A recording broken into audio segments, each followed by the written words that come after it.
दोस्तों, राजस्थान के बाड़मेर जिले में बजरी को लेकर काफ़ी बवाल मचा हुआ था। कुछ समय पहले हमने देखा था कि बजरी को लेकर राजस्थान की तमाम राजनीतिक पार्टियां हैं वो बाड़मेर जिले में धरने पर एक साथ हो गई थी और कई प्रकार के प्रदर्शन भी किए गए थे।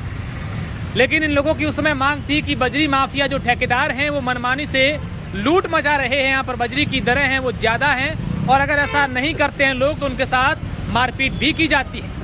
लेकिन उसके बाद कुछ आपसी सहमति भी बनी और तमाम प्रकार की बातें हुई। इसी दरमियान राष्ट्रीय लोकतांत्रिक पार्टी के जो यहाँ के कार्यकर्ता हैं, पदाधिकारी हैं, उन लोगों ने इस जो सहमति बनी थी उसका समर्थन नहीं किया और कहते हैं कि वो सहमति जो बनी थी वो हमें मंजूर नहीं है, यहाँ की बजरी की जो दरें हैं वो कम की जाए। अब मैं आपको समझाता हूँ कि बजरी का लेकर पूरा मामला क्या है।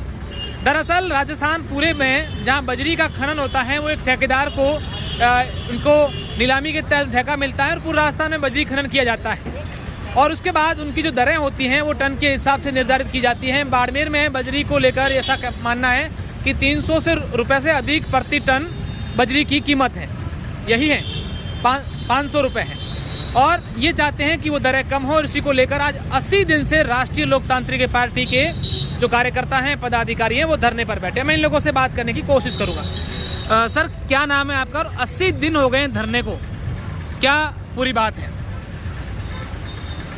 जो बजरी का तांडव ठेकेदार द्वारा राजस्थान में मचा रखा है उसके खिलाफ और जो दरें ले रहा है पूरे बाड़मेर जिले में, उसके खिलाफ हमारा ये आंदोलन चल रहा है पिछले 80 दिनों से। और पहले हमने इसकी शुरुआत सर्व समाज को साथ में लेके की, लेकिन कहीं ना कहीं हमें लग रहा था कि राजनीतिक पार्टियों के लोग हमारे लोगों को ठगने का काम कर रहे हैं। इसलिए हमने तय किया कि जो उनके हिसाब से जो फैसला हुआ है वो जनहित में नहीं है और हमने निर्णय लिया कि हमें अब धरना प्रदर्शन करके जनता की आवाज़ को बुलंद करना है, जनता की आवाज़ को उठाना है। इसलिए हम ये 80 दिन से धरना दे रहे हैं और सरकार और ठेकेदार मिले हुए हैं, इसलिए बजरी की दरें कम नहीं हो रही है। अच्छा, देखिए, जब ये मांग उठी थी, जब उसके बाद सहमति भी बनी थी कि भाई चलो अब धरना, सब लोगों ने विरोध भी किया था, लेकिन आपको क्यों नहीं लगा कि भाई हाँ वो सहमति से आप मंजूर नहीं थी आपको?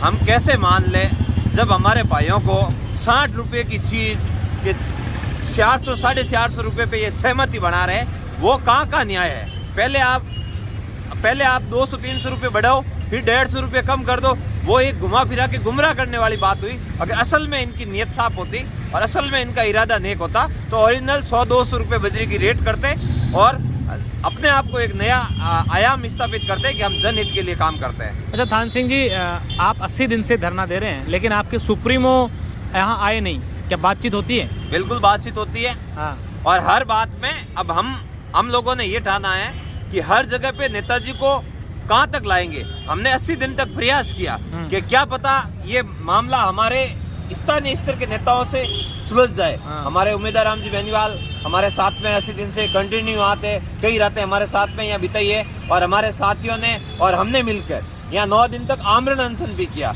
उसमें कहीं न कहीं ये बैकफुट पे भी आए और प्रशासन पूरा हिल गया था और अब फिर ये लाइटली लेने का प्रयास कर रहे हैं। ये इनकी गलती है और हम ये चाहते हैं कि इस आंदोलन को मजबूती से लड़के जो बजरी की रेट है उसको कम करवाए और जरूरत पड़ी तो हनुमान जी आएंगे।